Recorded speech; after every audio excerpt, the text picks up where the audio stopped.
Le président de la République, Félix-Antoine Tshisekedi Tshilombo, a reçu tour à tour à la Cité de l'Union africaine l'informateur Modeste Bahati Lukwebo et les présidents du bureau d'âge de l'Assemblée nationale, Mbosso Kodia. Les deux personnalités sont venues présenter leur rapport préliminaire au président de la République. Les condensés de ces deux éléments, c'est dans ces reportages.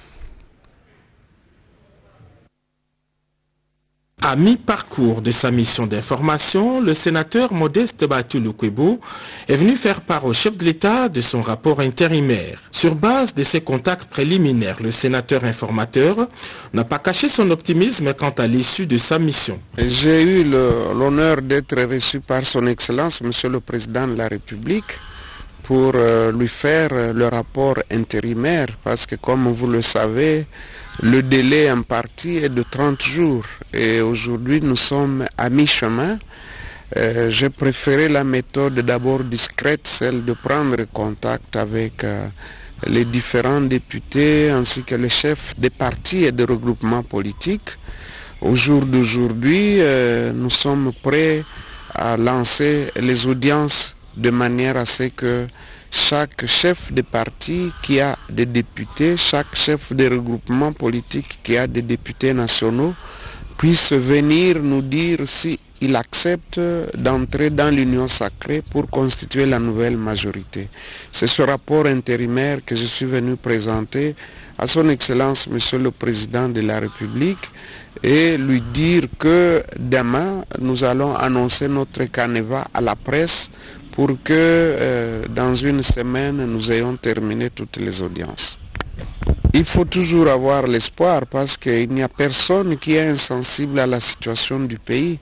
Tout le monde s'inscrit dans le schéma du changement radical pour que nous puissions briser ce paradoxe d'un pays béni, d'un pays doté de beaucoup de ressources, mais dont le peuple est parmi les plus pauvres du monde. Nous sommes devenus la risée du monde et je crois que toute personne sensée ne peut que s'inscrire dans le schéma tracé, dans la vision du chef de l'État.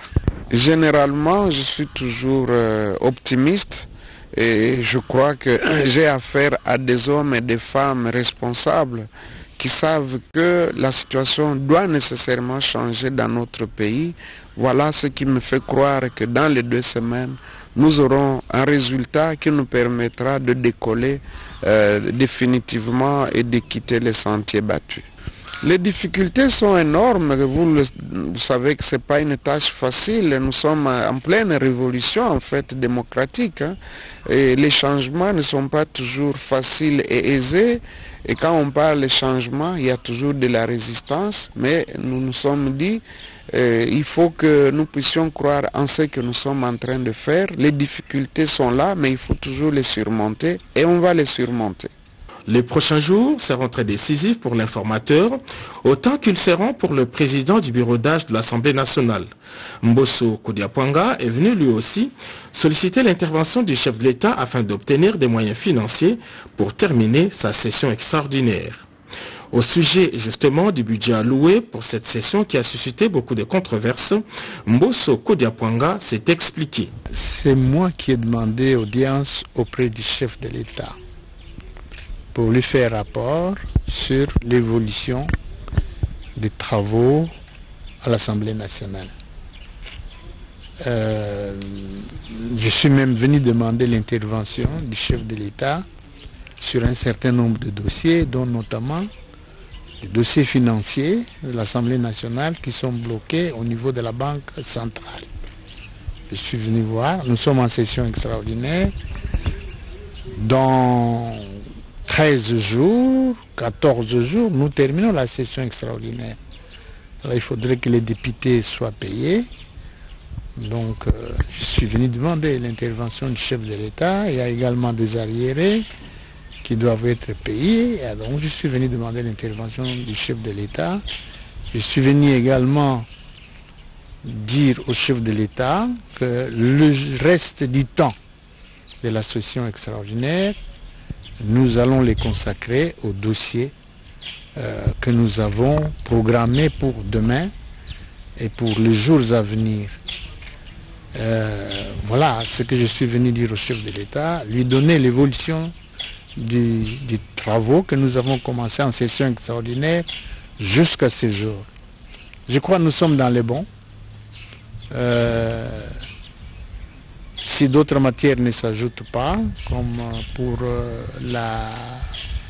le contrôle parlementaire, nous allons aligner d'autres matières. Nous pensons que nous sommes dans les bons, nous n'allons pas connaître de retard, nous allons respecter les 30 jours qui nous ont été accordés. Il y a des mauvaises langues qui pensent que le budget de la session extraordinaire est un peu excessif. Qu'est-ce que vous pouvez rassurer en tant que numéro 1 de la Chambre basse du Parlement? J'en ai parlé au président pendant la session extraordinaire. Conformément à l'article 65, alinéa 2, je crois, si je ne me trompe pas, les députés ont droit à l'équivalent d'un salaire qui équivaut à un mois d'émolument. Dans les salaires des députés, il y a la rémunération, il y a les compléments de rémunération, il y a des primes diverses. Et tout ça, les primes diverses, les compléments de rémunération sont logés dans les frais de fonctionnement. Dans les frais de fonctionnement.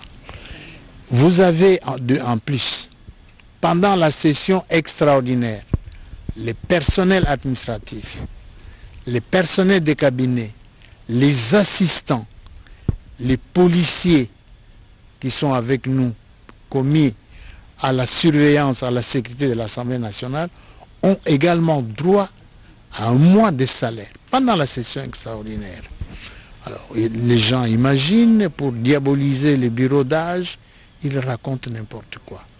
Donc, un mois de salaire équivaut effectivement au montant qui est alloué par le gouvernement par mois, un mois de salaire.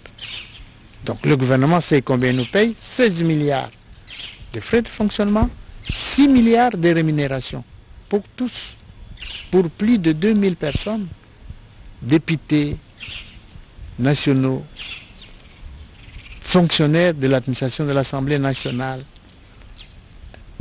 prestataires extérieurs, membres de cabinet, assistants, 500 assistants que nous avons à l'Assemblée nationale. Alors, à leur raconter qu'on nous a donné plus d'argent. Nous allons organiser des élections. Des élections, nous n'allons pas l'organiser avec les frais de fonctionnement. Il faut demander un fonds. Nous avons demandé 1 milliard de francs congolais.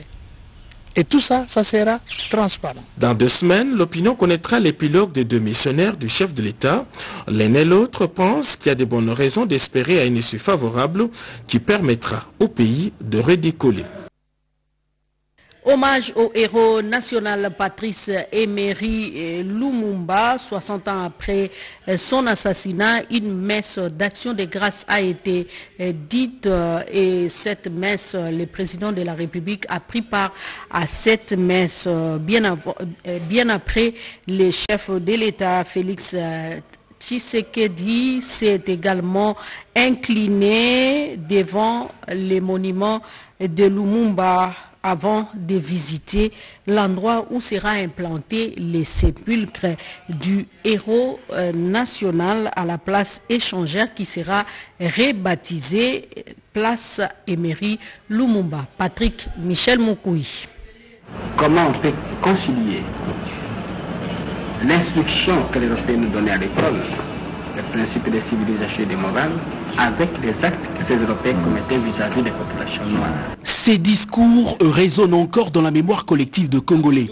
Son visage est depuis maintenant 60 ans calqué sur un héritage, au mieux une lutte, celle de la résistance à toute oppression. Après 6 décennies, la mémoire du tout premier héros national du pays a été une fois de plus saluée par ses compatriotes avec en tête le président de la République et chef de l'État, Félix Antoine Tshisekedi Tshilombo.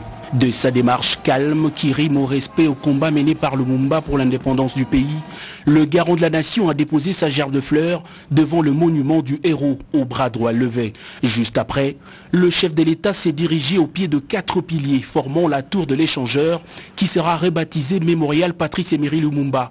Et pour raison, c'est ici que la relique du tout premier ministre du pays sera enterrée une fois rapatriée de la Belgique. Une architecture répondant aux normes et en construction, elle impliquera le déplacement de quelques mètres du monument du héros. Cet endroit va servir d'inhumation. C'est à cet endroit qu'il y aura le tombeau de Patrice Emery Lumumba. Donc le site qu'on appelle communément échangeur délimité, en fait son nom d'origine, c'est le mémorial Patrice Emery Lumumba. Donc ce site va retrouver son nom original et c'est pour ça qu'on est venu avec le président pour qu'il puisse voir l'ampleur de lieu et se rendre compte et des travaux d'aménagement et de l'importance que nous accordons à ces sites. Le président de la République a également fait la ronde de quelques pavillons où se tenait une exposition des effets personnels de Lumumba, au nombre desquels son discours du 30 juin, écrit de sa main. Quelques heures plus tôt, c'est une messe d'action de grâce qui a été dite en la cathédrale Notre-Dame du Congo en mémoire de Patrice Emery Lumumba. Aux côtés du chef de l'État, les animateurs de grandes institutions du pays, les membres de la famille biologique et idéologique Lumumba et plusieurs autres patriotes sont venus remercier Dieu pour la vie de ce modèle de la résistance et de la démocratie. Dans son homélie, l'officiant du jour a imploré l'intervention divine afin que l'exemple de Lumumba, celui de placer toujours le bien du peuple devant tout intérêt personnel, soit perpétué par les générations futures.